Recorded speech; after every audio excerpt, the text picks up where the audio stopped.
dowlad goboleedka la magac baxday Puntland ee Soomaaliya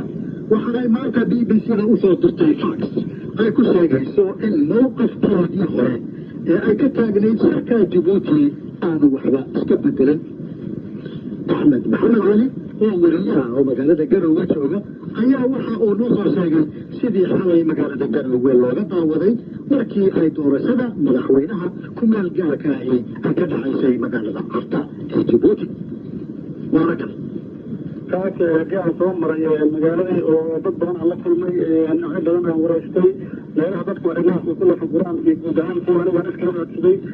وحياة بروي دي تدخل وحياة كعيان جدعان مثل فقر ونشد حقيبون ضد يوم مركي هو نشيرك كسر عرض كسر كذا ويقول عنه وهم كي يعمل كلامنا هاي واحد صورها نقول بعض ويقول تكون جدكوا ويجي تاجن مانتا waxaa la taageeray taasoo kadib waxa loo baahan yahay umada Soomaaliyeed la qabto marka cid kasta oo ka soo baxday natiijada iyada ah waxa loo baahan yahay maanta in la taageero oo dowladda iyada cagaha lagu istaajiyo qolada dhaxad ayaa iyada taaro u dhaxaysa labada gobol iyo waxay taageerayeen oo ileeyihiin waxa noo cusub oo hadda